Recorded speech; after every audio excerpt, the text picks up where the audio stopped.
Perdón, se me había olvidado poner a grabar. Exactamente, Sí, Ale. Esa es una última prueba de fuego que tienes que forzosamente hacer y ahí se supone que también ya tomaste en cuenta todos los sentidos contextuales, ¿no?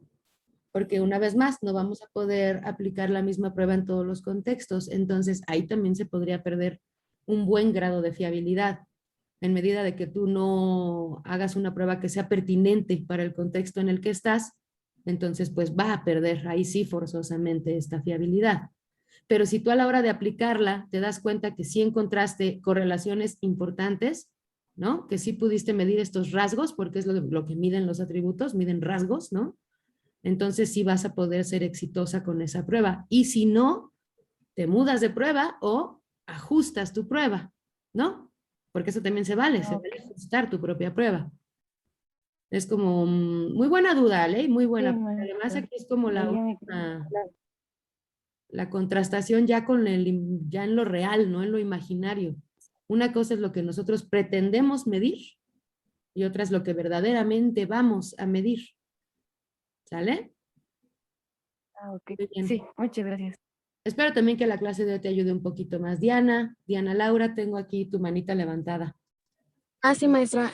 Quería decir que si esto también podría ser como, o que se relacione con uno de los métodos que mencionaba en el video de confiabilidad, que se llama acuerdo entre examinadores, donde refería que solo se utiliza este método cuando el evaluador tiene como un cierto margen de subjetividad y al momento de calificar la prueba, que es lo que menciona la ley. Entonces, este método se utilizaba como cuando ya al momento de aplicar y si había mucha como carga de las emociones de quien califica y eso hacía que nuestra prueba ya no fuera válida, se utilizaba esto como para minimizar este rasgo de subjetividad. Ajá, que tiene mucho que ver, muy buena aportación, Diana, tiene mucho que ver entonces con esto que les decía de es más pertinente o es más adecuado hacer una interpretación lo más centrada en el objetivo que quieres encontrar, en lo que quieres medir, ¿no? Pero simplemente eso no se va a poder porque tu subjetividad siempre va a estar ahí. Entonces, las vicisitudes de la interpretación de nuestras pruebas psicométricas, definitivamente en sentido meramente científico, tenemos que contrastarla con otros profesionales, que es a lo que tú ahora te refieres y lo que nos aportas y está muy bien, porque tú finalmente puedes estar teniendo un pésimo día, ¿no? Y todo eso también va a tener que ver con cómo interpretes tú. Ahora, se supone que ya tú hiciste tus ítems, ¿no? Por allí de manera tal que no vayan a dejar estos sesgos tan profundos, al menos, ¿no? Pero de todos modos van a quedar estos sesgos. Entonces, en medida que estés rodeado de un gran equipo de científicos contigo, evidentemente la contrastación será mucho más objetiva, no objetiva en el sentido positivista empírico, pero sí objetiva en cuanto a la medición de lo que verdaderamente querías medir y no un rasgo que pueda estar sesgado por tu propia emoción como intérprete de dichas pruebas. Entonces está muy padre tener un equipo con el cual puedas contrastar, ¿no? A eso también se le llama supervisión clínica, ¿sí? Entonces, cuando ustedes hagan sus primeras pruebas, pues evidentemente tendrán que estar acompañadas o acompañados de profesionales que ya se dediquen a esto 100%. Ah, por cierto, me recuerdas, Diana Laura, les va a dar un curso padrísimo, intensivo. Bueno, estamos buscando la posibilidad que sea presencial. ¿Quién de acá iría 1 o 2 días a Azcapo? Por ahí dentro de un mes máximo. Yo, Igual yo. yo, maestra, Yo, yo voy. profe. Yo, maestra, yo. Bueno, porque yo me atreví a decir que sí irían, ¿eh? Yo dije, no, yo creo que mis grupos seguro jalan. No sé qué, ayer tuvimos junta, entonces qué bueno, porque sí, yo me imaginé que sí querrían. ¿Se acuerdan? Ya les ha dado clase el profe Rodrigo, ¿no? A todos y a todas. Sí. Una propuesta padrísima de darles un curso intensivo, él es muy bueno en psicométricas, entonces quiere darles un curso intensivo a todos los quintos. Justamente vamos a seguir trabajando estas cuestiones. Una cosa es leerlo, y como bien dice Aley, bueno, pues sí, pero ¿qué onda? Entonces ya hice toda mi prueba, todo bien chido, y de pronto me van a decir que no sirve de nada. Claro, siempre surge esa duda, ¿no? y puede que sí pase, ¿no? Entonces, lo padre acá es que Rodrigo ha tenido mucha experiencia de toda la vida con estas pruebas y nos va a dar un curso intensivo. Yo voy a ir con ustedes, por supuesto, porque además me encantan las clases del profe Rodrigo. Y vamos a empaparnos ya de la práctica en lo real, las experiencias que él ha tenido, las veces que él ha tenido que contrastar sus interpretaciones con otros profesionales, ¿no? De la salud mental. Entonces va a ser un curso intensivo como de 2 o 3 días durante una semana o 2 semanas máximo en Azcapo. ¿Sí? Estamos planeando que sea como para dentro de 2 o 3 semanas, ¿sale? Y obviamente va a afectar este horario, pero no hay ningún problema, ¿sale? Lo bueno que tenemos un montón de clases nosotros, entonces podemos perfectamente bien cubrir nuestro plan de estudios y se van a la contrastación de las pruebas. Ahora, hay que tomar muy en cuenta también que ya se van a hacer estancias laborales. Ayer estábamos viendo la cuestión de irnos a Pilares. ¿Alguien por acá sabe qué es Pilares? Sí, Sí, Sería, ¿no? yo tengo que ir a mi curso. Qué padre. Entonces estábamos viendo la opción de meterlos en estancias en Pilares para que ustedes ofrezcan talleres de lo que ya saben. Esa podría ser una buena estancia laboral. ¿Y qué creen? Estábamos viendo que a lo mejor no son 485 horas como aquí a su vieja maestra les tocó, no, ahora son creo que 680 y tantas horas, entonces estamos apurados ya presentando todas las propuestas, todos los profes que estamos involucrados en esto, para que empiecen cuanto antes, porque les quedan bien poquitos meses. Ahora, si se fijan, a partir de, creo que 7, 7º semestre, no, creo que ya en sexto, no me acuerdo si es en sexto o en séptimo, que cambia mucho el horario y ya solo tienen 4 clases, ¿no? ¿Sí sabían eso? Bueno, esto es pensado para que atiendan sus estancias. Ya no van a tener tantas clases. ¿Sale? Bueno, vamos a empezar con la clase, si no nos la llevamos aquí en el chisme bien padre y ahora sí no podemos. Tanto. Ahorita le seguimos chismeando. Bueno, ok, entonces, ¿qué es una evaluación psicológica? A ver, Montserrat, ¿qué es una evaluación psicológica? Pues, como nos estaba comentando hace un momento, tendría que ver con esta parte como cualitativa de observar mediante las palabras todo lo que el usuario nos tiene que decir para completar esta parte cualitativa con lo psicométrico. Muy bien. Va por ahí. Está padre, claro. Ok, cualquier acción psicológica, sea cual sea, del ámbito que sea, de la escuela que sea, ¿no? Así sea como, por ejemplo, la creación de una investigación en texto, ¿no? O un ámbito de intervención, es decir, donde nosotros ya vayamos a intervenir con nuestras intervenciones psicosociales, más bien. Entonces, todo esto requiere pasar por un momento o un proceso evaluativo. Esto si pretende verdaderamente convertirse en ciencia, ¿sale? Entonces, no es lo mismo entregar un ensayo hoy en clase a constatar un ensayo científico que tengan que pasar por ciertos procesos evaluativos específicos, ¿sale? Bueno, evaluar podría decirse que es la acción de recoger información relevante que permite tomar decisiones correctas, ¿sí? Esto con respecto a ciertas características, rasgos, atributos específicos que queremos medir. Esto se puede utilizar a nivel personal o individual, pero también se puede utilizar en grupo, estos procesos evaluativos, y también se pueden utilizar a nivel institucional, ¿sale? Toca todos los ámbitos, ¿no? Atraviesa todos los ámbitos, ¿sale? Por ahí lo que decían Val y Daniel en las primeras clases, entonces tiene que ver con todos los discursos. Así es, el instituido, el instituyente y el institucionalizado.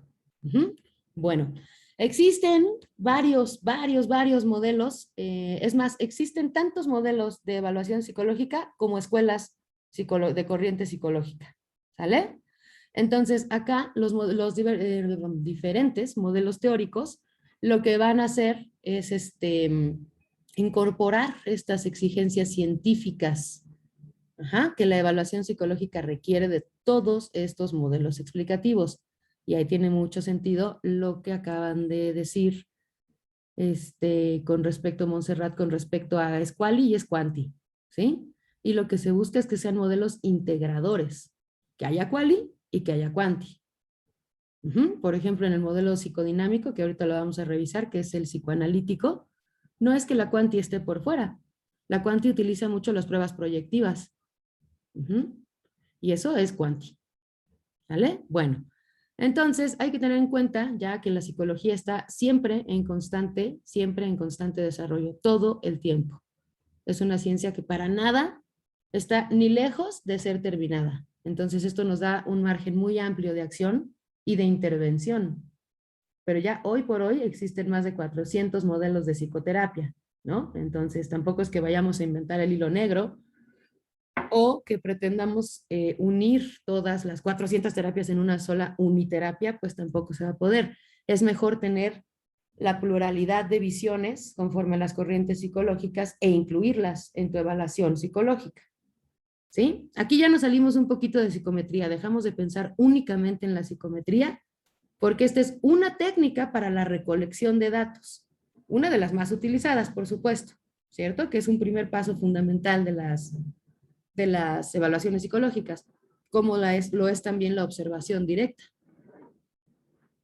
Entonces, psicometría es una parte de la evaluación psicológica. No quiere decir que toda evaluación psicológica se fundamente en psicometría. ¿Comprendemos eso? Bueno, muy bien. Ok, hay diferentes enfoques o postulados a la hora de enfrentar o afrontar estas evaluaciones o intervenciones psicológicas. ¿Sí? Entonces, en otras palabras, representan todos estos modelos psicológicos distintas explicaciones de la conducta humana, por supuesto, y por ende proponen soluciones distintas, ¿no? Se llega a cuestiones distintas conforme uno u otro modelo.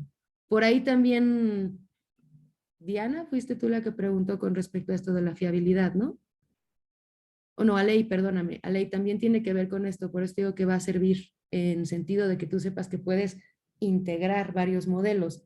Si con una cuestión perdiste fiabilidad porque tus ítems eran muy rígidos o poco pertinentes para el contexto, pero no te diste cuenta hasta que lo aplicaste, no te preocupes porque ahí tienes que integrar otro modelo, ¿sí? Por eso nos podemos nutrir de varios modelos. Eso es lo interesante de la evaluación psicológica. Ahora, ya cuando uno es profesional, por supuesto que hay un área o una escuela que te define, con la cual te identificas más, con la cual haces el ejercicio práctico de tu profesión. Pero esto no quiere decir que no existan todas las demás. Entonces, ahorita lo que se busca en las evaluaciones psicológicas es justamente el modelo integrador. ¿Sí? Bueno, ¿qué más? Trabajan obviamente entonces para llegar a estas resoluciones con metodologías distintas.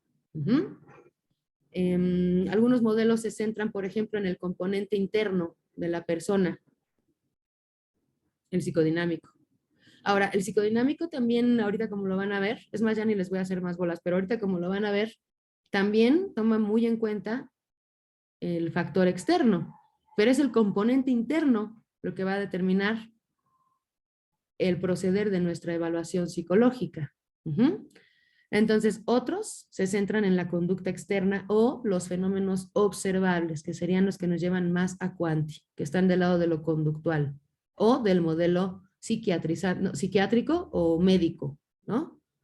Entonces, los conductuales serían el conductista, obviamente, el de atributo y el médico, ¿sí? Y los que van a ver primero el factor interno serían Gestalt, psicodinámico y humanismo.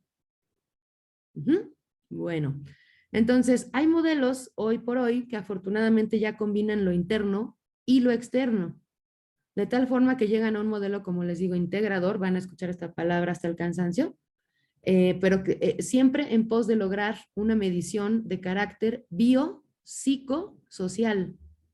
Como les decía en las primeras clases, lo plenamente psicológico siempre va a estar en el limbo de lo biológico y lo meramente psíquico, ¿no? Entonces, por eso tiene que ser en esta esfera que nosotros hagamos nuestras mediciones, tomando en cuenta el componente interno, tomando en cuenta los factores externos o el componente externo y la biología. No podemos dejar por fuera absolutamente ninguna de estas tres áreas.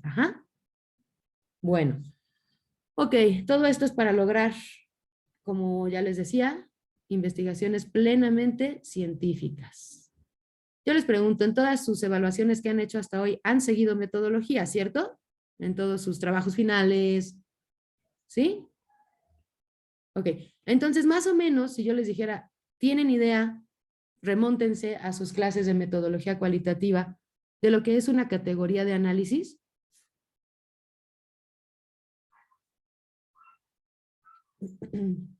Más o menos, ¿a qué les suena? Categoría de análisis. A ver, Andrea Aguilar. La categoría de análisis no es cuando, bueno, cuando identificas tus variables y quieres separar cómo y qué estás midiendo en tu investigación. Sí, sí, sí, claro. Ahora, también una categoría de análisis, cuando ya te diste cuenta de lo que lo que estabas midiendo sí tuvo sentido, entonces puedes, por ejemplo, como decía Don Bombón en el video, ¿qué nivel de depresión? ¿Tiene mucha depresión? ¿Tiene poca depresión? ¿Tiene casi nada de depresión? Bueno, entonces, ¿cuál sería la categoría de análisis ahí? Depresión. ¿Y la subcategoría de análisis qué sería? Moderada, no sé qué es. Moderada, severa y leve. Muy bien, excelente. Bueno, podemos avanzar, ¿no? Ya remóntense mucho a todo lo que vieron en las metodologías, ¿no? Por eso esto no tendría sentido si no pensamos en términos metodológicos, ¿sí? ¿Se acuerdan cuando estudiaron metodología cualitativa tuvieron que hacer el análisis de las implicaciones? ¿Alguien aquí se acuerda qué es eso? Según yo, es esta cuestión de las cosas que podrían salirse como de control dentro de la investigación.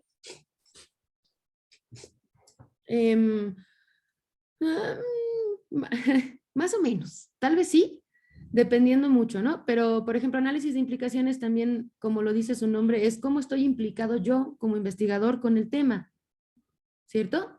Y el análisis de estas implicaciones tiene 3 niveles. El nivel personal, que es esto que acabo de decir, cómo estoy implicado yo con el tema. En medida que yo pueda desatender mis propios prejuicios con respecto al tema que voy a estar investigando, y en vez de prejuicios proponga yo conocimientos, vamos a llamarle objetivos, entre comillas, ¿no? Con respecto a este tema, pues sí, más control tendremos, ¿no? Si pensamos en términos de control sobre nuestra investigación. Pero básicamente es preguntarme, ¿por qué elegí este tema? ¿Cómo me implica este tema? Así esté estudiando yo algo que tenga que ver, por ejemplo, yo desde mi ser mujer y me pongo a estudiar masculinidades. Bueno, entonces uno pensaría que no está tan implicado. ¿Será cierto? Estás implicadísimo, ¿no? O implicadísima. Entonces, tienes que hacer el análisis de cómo estás implicado tú con tu tema.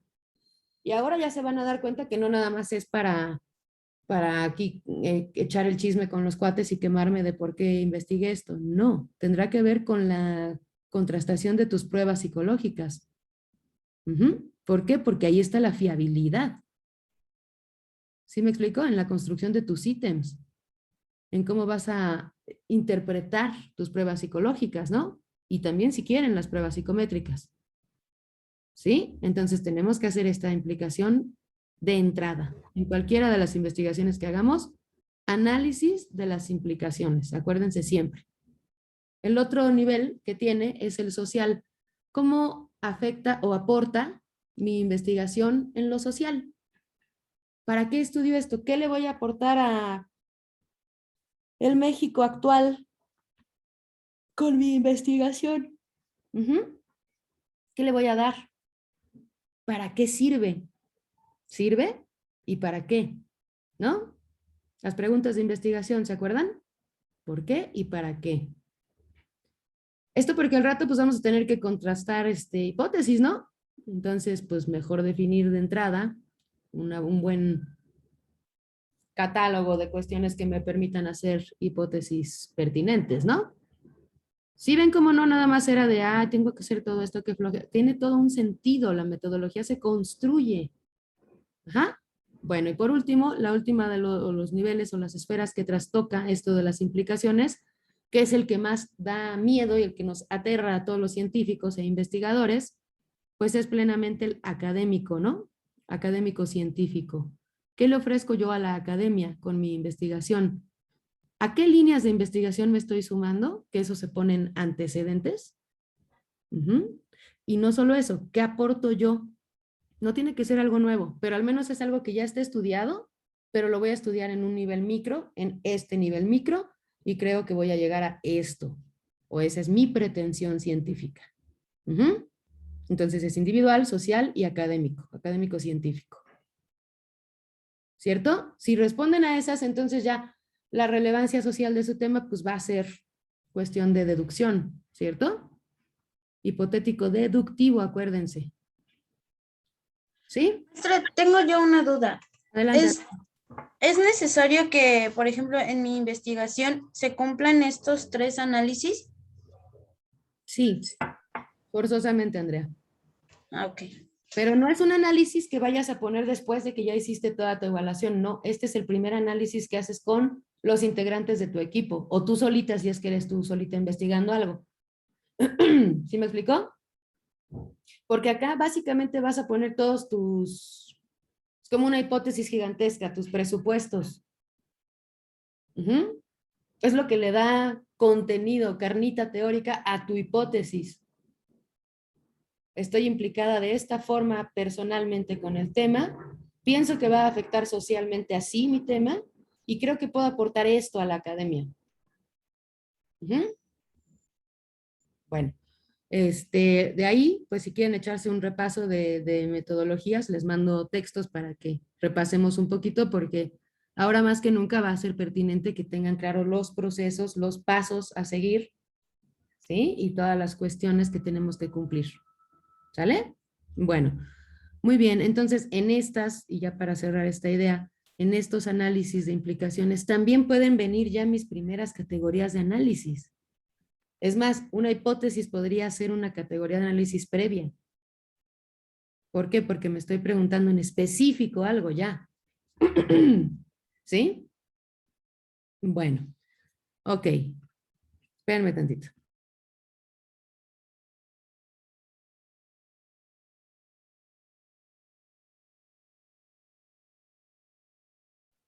Ya, perdónenme.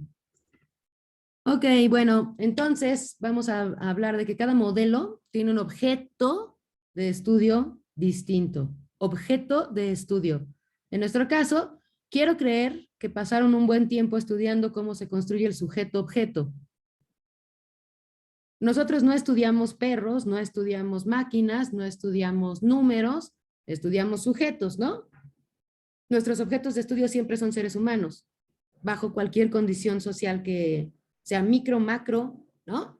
Estudiamos entonces sujetos. Nuestro objeto de estudio es un sujeto. Sujeto, objeto, ¿cierto? Partimos del entendimiento que entonces no podemos pensar que vamos a tener conclusiones cuantitativas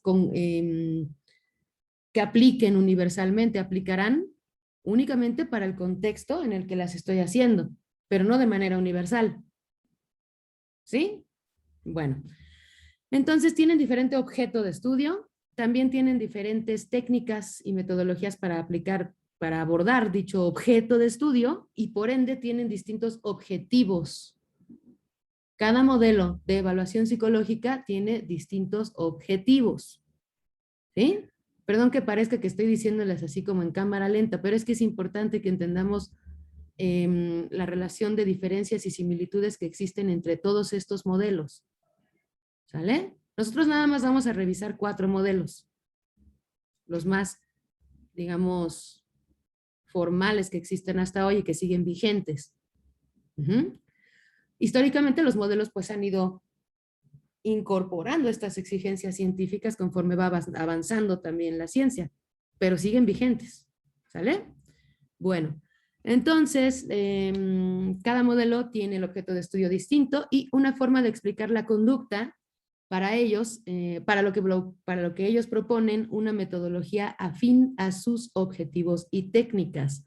Unos son más cualitativos, como ya lo dijimos, que serían Gestalt, humanismo, psicodinámico, que es psicoanalítico, y otros como el modelo del atributo, que es el que vieron con Don Bombón, son mucho más cuantitativos, ¿cierto? También el médico, que es el psiquiátrico, sería cuantitativo. Bueno, eso supone una mayor o menor inferencia científica, sobre todo a la hora de poder replicar los resultados de forma experimental.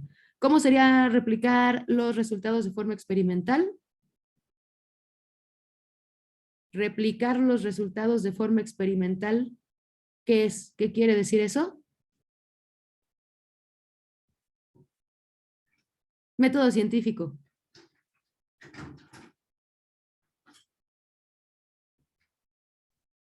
¿No?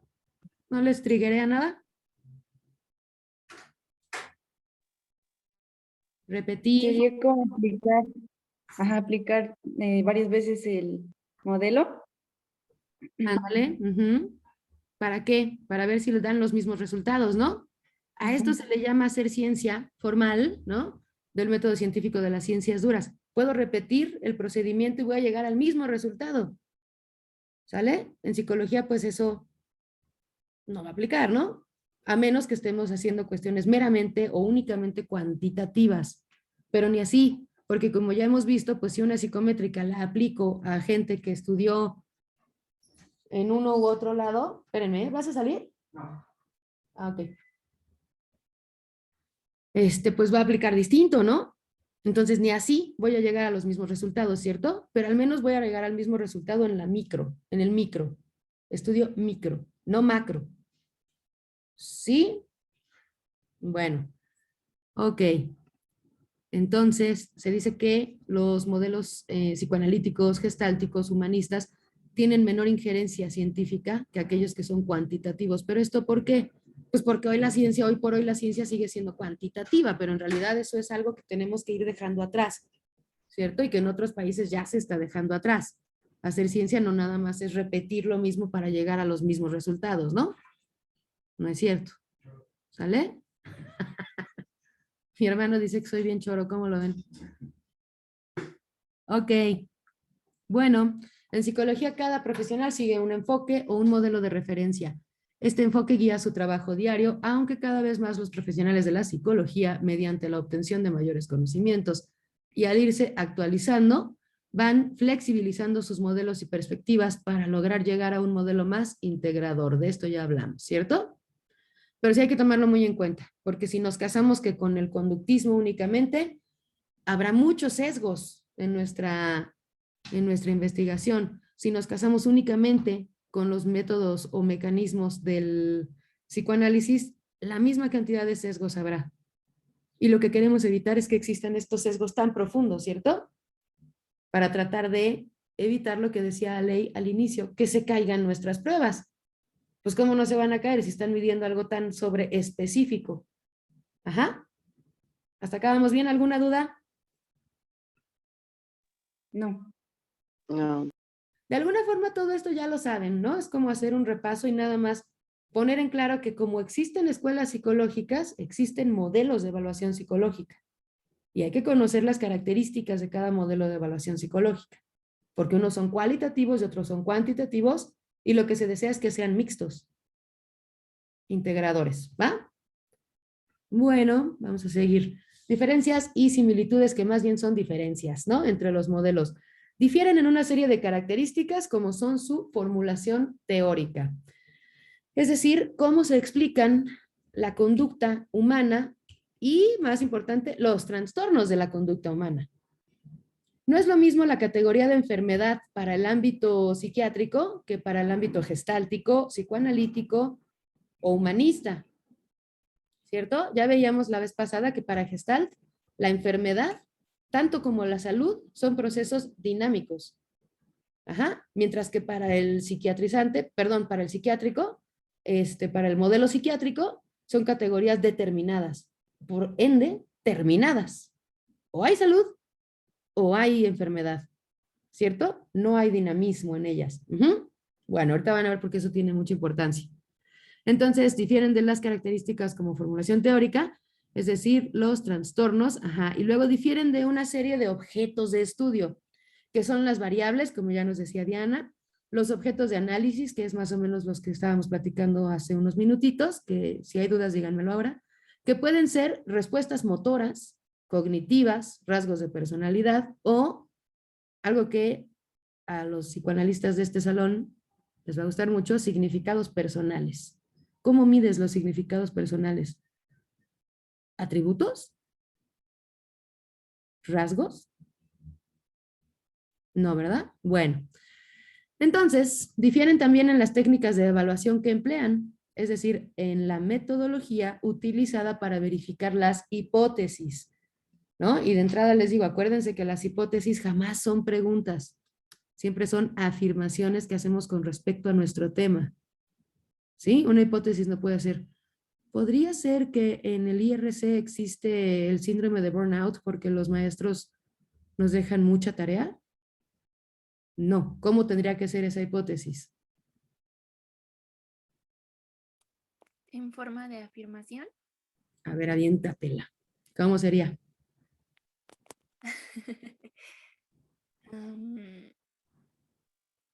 Sería los estudiantes del IRC padecen del síndrome de, ay, ¿cómo lo mencionó, maestra? Burnout. Burn de quemado, out fuera. Burnout. De burnout a causa de que sus profesores les dejan mucha tarea. Ándale, ¿no? Podría ser. Ya si lo quieres poner todavía más exagerado, la presencia del burnout debido a los niveles de estrés en el IRC, ¿no? Y ya es algo que tú estás postulando, Val, ¿cierto? Y eso es lo que tienes que contrastar, por eso es que no puede ser una pregunta, ¿no? Y sí existe este síndrome de burnout, es más un invento gringo, pero bueno, se llama estrés, ¿no? Se llama estrés, ¿sale? Pero bueno, ok, seguimos, muy bien. Difieren también entonces en esta metodología utilizada para verificar hipótesis, que es lo que acabamos de decir, ¿cierto? Si nuestra hipótesis tiene sentido, voy a poder verificarla con uno u otro modelo o la integración de varios modelos. Entonces, estas metodologías pueden ser estrategias experimentales, observacionales o correlacionales. Quiero hablar o entender que al hablar de correlación ya entendemos a qué me estoy refiriendo, pero a lo mejor quienes no hayan visto el video están a punto de quemarse. Nada, no es cierto. ¿Quién no entiende todavía qué es correlacional? Ya como les dije, nadie me va a decir nada, ¿no? Bueno, a ver, Silvina, ¿nos puedes ayudar a decirnos qué es correlacional, por favor? Pues podrían ser bueno, yo entendí que son las interconexiones que hay dentro de, pues bueno, no sé, las variables que puedan existir. Y para hablar de ello, pues tenemos que hablar de por lo menos dos elementos, ¿no? Que estén relacionados. Ahora, por ejemplo, lo que decían al inicio, Aley, tú puedes entender que hay una relación profundísima entre tal significado personal y tal símbolo o tal, vamos a ponerle atributo, ¿cierto? Pero luego va a llegar otro evaluador y va a decir, a ver, explícate por qué. Y entonces ahí es cuando va a salir de tu subjetividad, pues yo creo que esto tiene que ver con esto y esto y esto. Ahí se está permeando de tu experiencia personal, ¿cierto? Sabemos que es permear o influir, ¿no? Es un sinónimo de influir. Permear es más como inundar, ¿no? ¿Sí? Está inundado, está permeado, está influido por tus significados personales. Y tú se lo atribuiste a la parte de tu evaluación psicológica. Totalmente válido. Absolutamente válido, pero lo interesante acá es que te pongas a refutar con argumentos, ¿no? ¿Argumentos qué? Argumentos teóricos, no emocionales. No es como decir, es que AMLO me cae gordo porque habla bien despacito. ¿Ese será un argumento teórico con respecto a su práctica política? ¿O es un argumento emocional de que tienes cantidades de estrés inigualables en tu cuerpo? Más se puede medir otra cosa, ¿no? Más bien, ¿sí? Queda más o menos claro, correlación, relación entre dos o más variables. Gracias, Silvina, muy bien. Ok, entonces quedamos que las metodologías pueden ser ¿cuáles? Experimentales, observacionales o correlacionales. Bueno, ¿en qué otra cosa difieren los modelos psicológicos? Bueno, en las metodologías de aplicación o la utilización de técnicas o procedimientos de recogida de la información. Esto es también trascendental. no van a ser los mismos métodos para recoger la información. De hecho, hay varias cuestiones que se pueden utilizar. Son los tests, como ya vimos, ¿no? Que creo que estoy mal, ¿eh? Y test es test, no hay plural. Entonces creo que ahí es un error mío. Creo que test es en individual y plural. Pero bueno, están las pruebas psicométricas, ¿no? Están también ciertas medidas subjetivas que ahí estaríamos hablando de las pruebas o técnicas proyectivas propias del modelo psicodinámico, que es el psicoanalítico. ¿Se acuerdan ustedes del mecanismo de defensa de proyección? ¿Cuál era? Quien me lo diga, le invito un café en cuanto los vea el día del curso. Pues era en el que de esas cuestiones como negativas que tienes tú, las veías en otra persona. O sea, por ejemplo, decías, ay, es que fulanito es súper enojón y resulta que el enojón eres tú. Algo así, más o menos. Es como el que te checa, lo que te checa, vaya. Ajá. ¿Cómo? Más o menos, como cuando dices lo que te checa. Ah, también. Luego tenía yo la manita. Era cuando veíamos que proyectamos en el otro lo que no queremos aceptar de nosotros mismos. Pues mejor me llevo la cafetera porque todos la atinaron. Ahora Ricardo y Alison, que son los únicos decentes que levantaron su manita. Pues es un mecanismo de defensa, pues ya he dicho por mis compañeros que ves tus rasgos, bueno, ves tus, podría decir, ¿Defectos? ajá, defectos, tus defectos en otra persona. Interesante cómo lo pones, Alison, pero más o menos porque no es que tú los veas, no es algo que veas de manera consciente, sino que de manera inconsciente estás proyectando en los otros aquello que está en ti. Ah, sí, o sea, inconscientemente y ya, ajá, o sea, ya después mucho tiempo, te cuesta mucho trabajo, ni siquiera lo ves, o sea, ni siquiera te das cuenta en que tú eres igual. Por ejemplo, a mí me molesta mucho mi hermano, o sea, hay cosas que me cagan que haga, o le contesta mucho a mi mamá, y le digo a mi mamá, es que ponle un límite, y me dice, es que tú también eres igual, y yo así como, ¿qué? ¿No? Ajá, entonces, pues, ajá, es inconscientemente. Claro, sí, muy bien, Alison, en efecto. Muy bien a todos, me voy a llevar la cafetera porque le atinaron muy bien. Ricardo. No, pues ya me quedé sin café. No, está bien. Yo iba a decir que era como este rasgo perverso que uno, pues de manera un poco consciente sabe que está, y en el momento en que lo ve en otra persona realizarse, es el momento en que pues ves esa proyección, ¿no? Como lo acaban de mencionar los compañeros, de que, ay, pues es que me enoja que mientas y a lo mejor me enoja porque yo sé que miento, pero no lo quiero como que traer a este mundo real. Entonces, sí, bien. Ok. ¿Y por qué perverso? Sería quizás porque es algo que uno como que intenta justificar como que no es malo quizás, pero finalmente Muy padre. Ok, no nada más están en la estructura perversa, Rick, pero muy padre que lo pongas porque si el perverso recordemos que es el que sigue su propia ley, ¿no? Y en este sentido, pues yo, ¿cómo? Yo no tengo eso, yo no soy bien celosa y controladora con mi pareja, no. ¿Ya ve? Ya me proyecté. No, esa es proyección mía, Rick. Estoy tratando de hacer una mía para que nadie salga aquí lastimada o lastimado. Pero sí, entonces recordamos perfectamente ya que es proyección, ¿cierto? Que es un mecanismo yoico de defensa. Yoico. Bueno. Ok, entonces, ¿qué serían las pruebas proyectivas? ¿A qué les suena? Pues bueno, valga la redundancia, pues esta cuestión de proyectar aptitudes, actitudes, hábitos. Qué positiva, me encanta, Moni, porque siempre es bien positiva. Más bien proyecta. ¿Qué más proyecta? No podría ser, Pues por también esos ejemplo, aspectos negativos, ¿no? O sea, esta cuestión de los rasgos obsesivos, a lo mejor esta cuestión de los rasgos psicóticos, o sea, ya hablando como de manera más fundamental. Sí, muy bien. Aileen.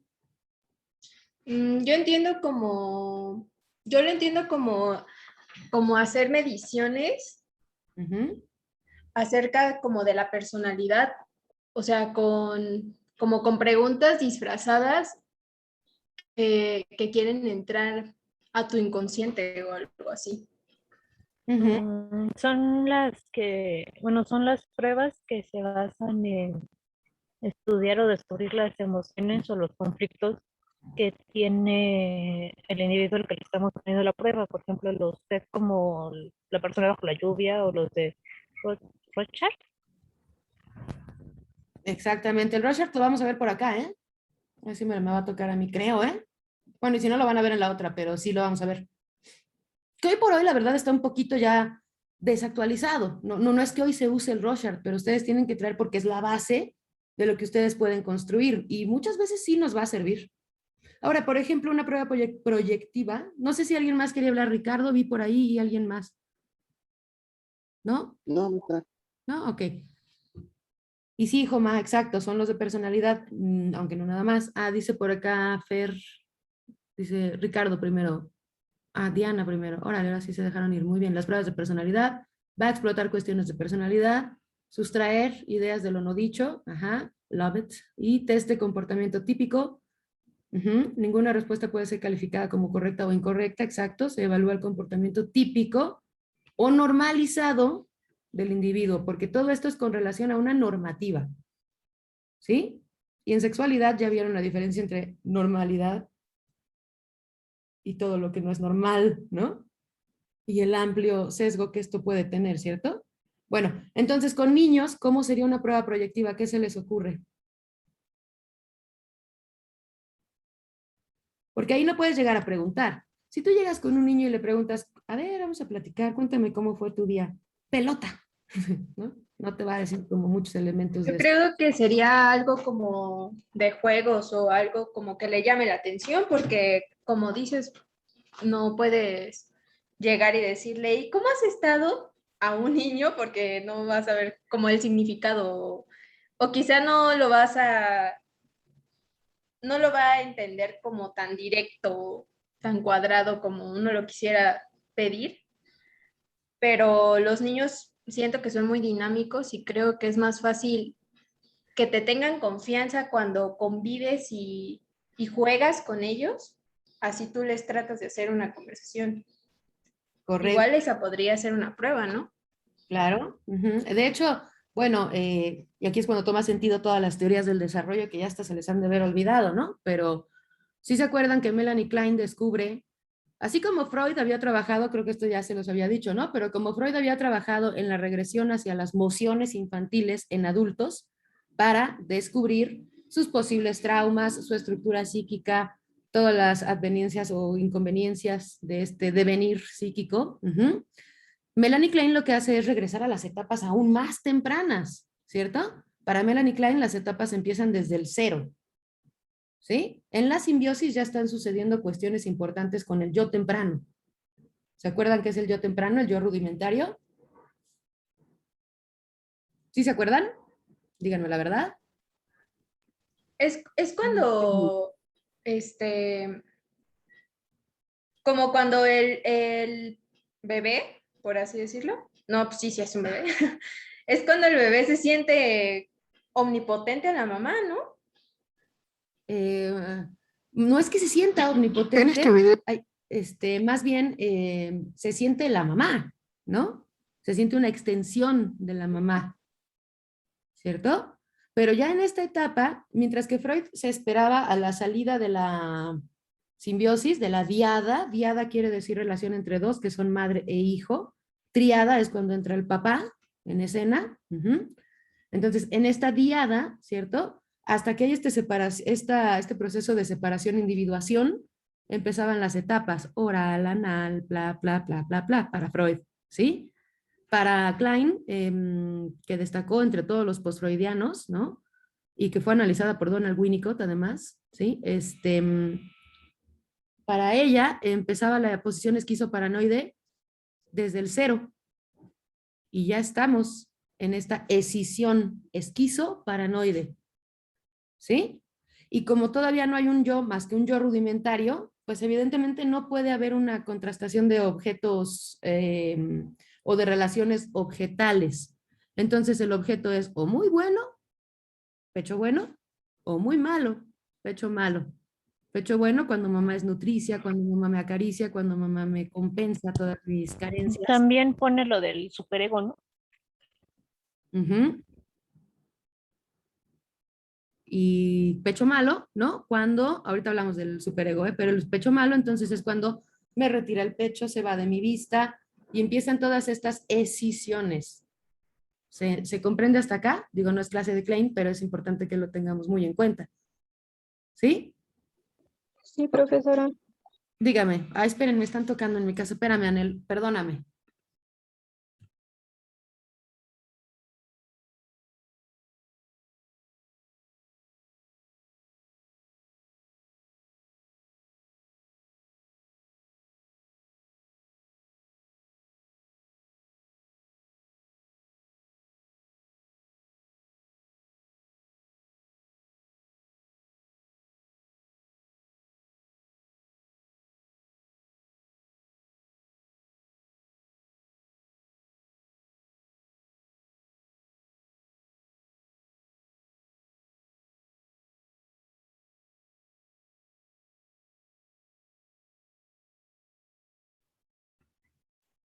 Perdónenme. Bueno, entonces, sí, pásale. Pecho bueno, pecho malo. Ok, ¿por qué estábamos en esto? Nos fuimos de proyectivas a todo esto. Sí, porque, por ejemplo, en una prueba psicométrica te puede proyectar, no sé cuánto necesitas, pero... Ay, perdónenme, un segundo. Yo te diría, y aquí hay más. ¿Va? Ya. Puedes proyectar justamente estas cuestiones, no únicamente las cuestiones que Moni con esa positividad que la caracteriza decía, ¿no? También lo que se busca en estas pruebas proyectivas y sobre todo, de hecho, por encima de todo es las mociones inconscientes. A eso es cuando yo me refería con los significados personales. Aquellos significados que son significantes que le atribuimos a absolutamente todo lo que nos rodea conforme nuestra propia experiencia. Eso es lo que estamos buscando. ¿Sí? No una cuestión universal, sino lo propio. Y dentro de eso, como bien decía Rick, pues lo no dicho. Y con niños puede ser, como dicen en el chat, con imágenes, como dice Aileen, con juegos. Porque insisto, si tú le preguntas a un niño, ¿cómo estás hoy? Bien, y va a seguir jugando y no te va a pelar. Pero en cambio, si empiezas a jugar con él y te das cuenta que solo le gusta jugar a golpear, que solo es un niño que siempre se pone hasta atrás en la fila, pues ahí vas a medir rasgos de timidez, de introversión, de intraversión, ¿sí? Y ya vas a poder encontrar cuestiones, los sonidos. A mí me fascina esto que acaba de decir Ricardo, porque ahí hay muchísimo, ¿no? La sonoterapia. Hoy todavía es considerada una pseudociencia, pero se está formalizando, bebé. Entonces, sí entendemos cómo las pruebas proyectivas son determinantes en el modelo psicodinámico y por qué, ¿no? Porque acá ya no estamos buscando el atributo objetivo. Ese no se va a repetir en absolutamente toda la universalidad de la galaxia. ¿Sí? Bueno, suena exagerado, pero así es. ¿Vamos bien hasta acá? ¿Alguna duda? El interaccionismo simbólico, exactamente. Dice Daniel, ¿no? Bueno, ¿vamos bien? Yo tengo una duda. Adelante. O sea, si por ejemplo la psicometría pues se trata de medir y de evaluar y todas esas cosas numéricas, ¿cómo se le hace para que no entre tanto la subjetividad y que, como dice Aley, pues puedan ser válidas? Siempre va a entrar nuestra subjetividad y cada quien lo va a interpretar de una manera diferente, pero o sea, ¿cómo es que llega como a un consenso, como a una relación? No le hallo. Sí, Aileen, esa es una cuestión que ha permeado, que es mi nueva palabra favorita, todas las discusiones científicas por más de, ahora ya 2020, 30 más, 50 años, ¿no? Porque eso viene desde los 70s aproximadamente. Pero más importante es entender que no necesitamos que sea completamente objetivo. ¿Ven cómo esta cuestión la vamos a retomar desde un montón de aristas? No necesitamos que nuestras pruebas sean plenamente objetivas porque yo no estoy buscando algo que pueda ser repetido en todo lo que a partir de ahora haga con esa prueba. Estoy haciendo pruebas específicas diseñadas para una persona o un grupo o una institución en específico que me va a hablar de lo que está sucediendo en ese persona, grupo o institución, ¿no? Entonces, no hay que temer tanto a que se vaya parte tanto de nuestra subjetividad, análisis de las implicaciones, como de la subjetividad de a quienes yo voy a evaluar. Acuérdense que evaluar no es decir si está bien o está mal, y tampoco se hace, ¿para qué se utiliza la evaluación psicológica? Para un posible diagnóstico efectivo, para en el mejor de los casos, la predicción de ciertas conductas que puedan llegar a ser autodestructivas, nocivas para la persona, institución o grupo, ¿sí? Pero no se hace para decir está bien o está mal. Entonces, en medida de esto, tus características subjetivas no van a estar polarizadas, porque no vas con un presupuesto moral. Estás evaluando rasgos específicos en esa persona, grupo o institución. Entonces sí entiendo, y es algo que te digo, ha sucedido ya durante más de 50 años, pero justo para eso se utiliza el modelo integrador. Por unas partes vas a obtener ciertos datos cuantitativos que te van a situar quizá en el contexto específico, pero dentro de ese contexto específico, en estas correlaciones de significados personales, evidentemente unas personas tendrán cierta timidez, lo cual, por decir un ejemplo soso, no les impide tener el empleo para el que tú estás haciendo tu prueba psicométrica, ¿no? Pero si hablamos de pruebas proyectivas, pues sí te va a decir mucho, porque si te está dando una primera, te sitúa como por primera ocasión en que la persona es tímida en exceso, entonces más o menos tú como profesional de la salud mental te podrás dar cuenta de su estructura psíquica, básicamente, ¿cierto? ¿Sí, Aileen? Sí, Pip. Bueno, entonces sin tener miedo, o sea, no hay forma, lo que me preguntas, no hay forma de saber que mi prueba va a ser 100% objetiva porque no existen las pruebas 100% objetivas, ¿no? De todos modos, y esto que corresponde más a la clase de psicometría, van a ver qué bonito lo explica, yo así soy bien fan de Rodri, ¿no? Pero van a ver qué padre, les va a gustar mucho cómo los va a situar en esa cuestión. Acá estamos viendo la carnita teórica de cómo pueden o qué pruebas podemos utilizar en los diferentes modelos. Y solo una de esas pruebas son los test. Es más, no todos los que ustedes creen que son test. Las pruebas proyectivas no son psicometría. Bueno, sí son psicometría en el sentido como tal del significado de que miden, ¿sí? Pero no miden para bien o para mal.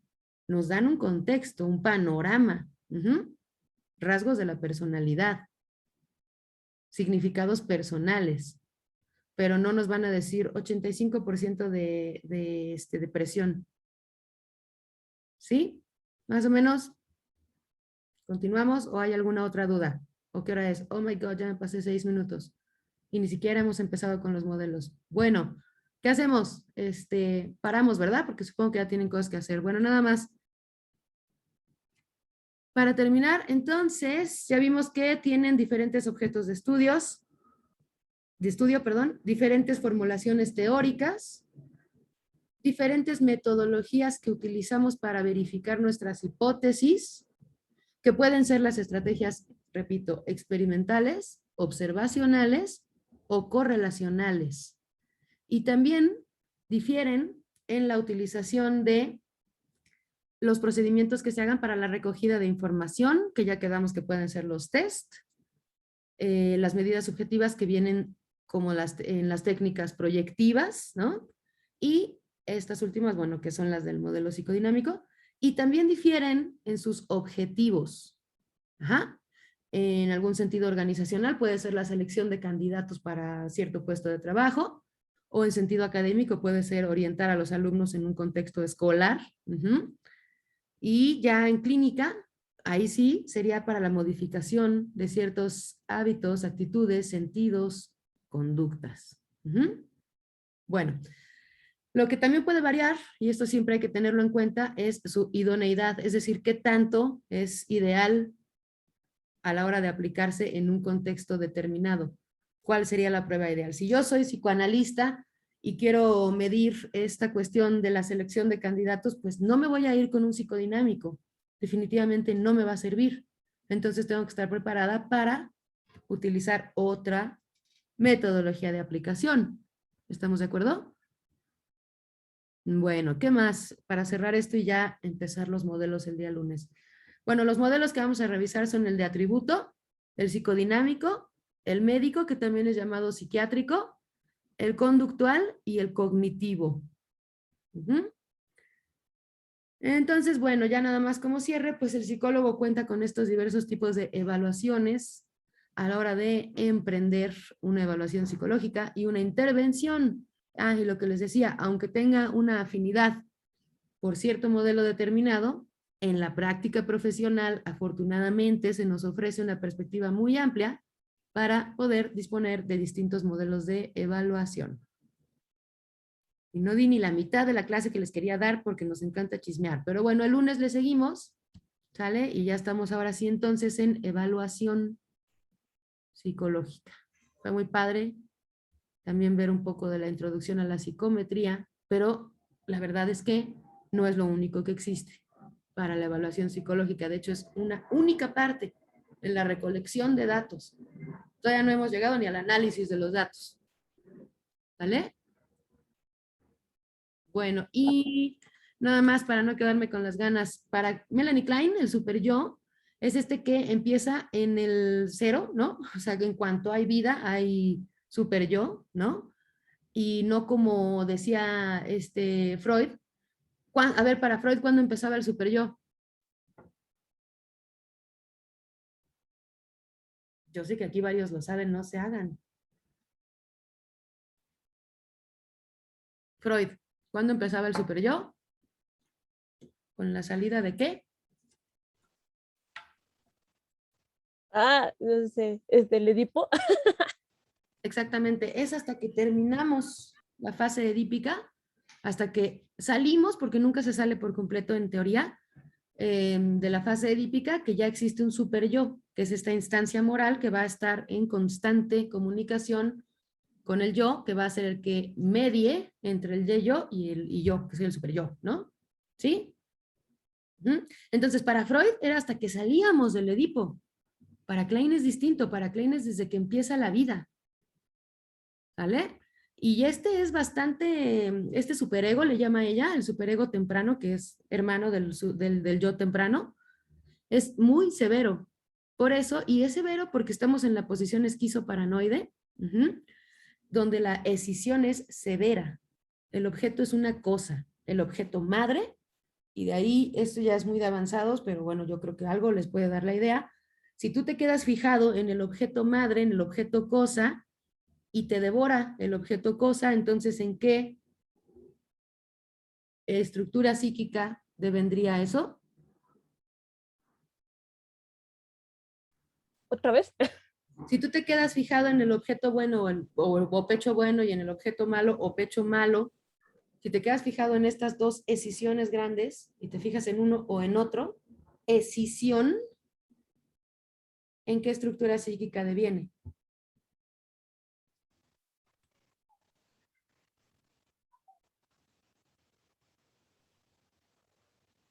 En psicótica, ¿no? Aplausos, muy bien. Sí tienen ya la idea. Ok, bueno. ¿Alguna otra duda? Obviamente este superego se va haciendo mucho más flexible, conforme vamos así creciendo, ¿no? Y nuestras relaciones objetales son más amplias, ¿no? Pero bueno, salimos del objeto madre, a eso me refiero. Ok, ¿alguna duda? No, maestra. No, maestra. Bueno, hoy es de esos días que les podría dar 8 horas más de clase, pero vámonos. Nos vemos el día lunes. Que descansen, que tengan un gran fin de semana. Igualmente. Gracias. Bye. Gracias. Gracias, maestra. Bye. Hasta luego. Gracias. De nada. Gracias, maestra. Bye. Adiós, adiós. ¿Alguien me dijo Maestra. algo? Ajá. Yo, ¿Qué onda, es que ya no sé qué quedaron. No, no hay nada que hacer en tu canal, es cierto, Ale. No, ya no dijimos nada. Realmente no hay tarea, no hay lecturas. Nos vemos nada más el día lunes. Que yo a mí me está generando un poco bueno, como de problema entenderle al texto. O sea, lo que ahorita estamos viendo como que, híjole, me parto mucho la cabeza para entenderle. Trato de estudiar sola porque sí, ahorita me distraigo y ya valió, si de por sí digo, le estoy apenas entendiendo. No sé usted si me recomienda que vuelva a ver los videos o algo que lea para que le pueda entender bien. Mira, de todos modos, Ale, eso es lo que van a estar viendo en la de introducción a la psicometría. Entonces, vete con calma, vuelve a ver los videos, porque creo que ahí está como mucho más simplificado, sencillo y platicadito. Entonces, yo lo que te recomendaría es eso, vuelve a ver los videos, y sobre todo quitarte de la cabeza que es algo muy complejo, muy difícil, porque uno cree que va a estudiar matemáticas profundas y no es para tanto, Ale. Velo más en el sentido práctico, ¿te late? Y bueno. Los vuelves a ver y si de verdad hay muchas dudas, no te preocupes, nos juntamos y las platicamos. Pero esto que estás viendo en los videos y en la lectura, esto es lo que van a desarrollar en todo el semestre con la maestra Zuleima, entonces con calmita. Bueno, maestra. Pero entonces ya me voy. Me avisas, ¿no? Y lo trabajamos. Y si alguien está en la misma situación de Ale, me avisan y nos juntamos en una hora que no sea de clase y lo trabajamos. Sí, maestra, gracias. Sí, gracias. Gracias. Adiós. Maestra. Sí. Yo le quería mandar un abrazo por lo de su perrito, porque no sé qué se siente, pero supongo que feo porque es su mejor amigo. Y quería decirle que no sé, tal vez estos últimos años le ha ido un poco mal por lo de su papá y ahora su perrito. Y no sé cómo tenga la cabeza toda mal. Y pues quería mandarle un abrazo y que aunque soy su alumna, puede contar conmigo. Ay, Alison, qué bella. No, para mí todos ustedes de verdad ya son mis amigos y me encanta enseñarle a mis amigas y a mis amigos. Pero te voy a ser bien honesta, esta perrita es más bien de mi hermano, pero siempre hemos vivido cerca o en algunas ocasiones esta perrita ya tiene muchísimo con nosotros. Viví con ellos, ¿no? Entonces, pues también es muy cercana, pero no es Onyx, ¿no? Entonces es la perrita de mi hermano, que es una pérdida igual de dolorosa, creo que mucho más para él, porque pues es de él, ¿no? Pero te agradezco mucho la empatía y tu cariñito, Alison. Se siente muy bonito. Muchas gracias.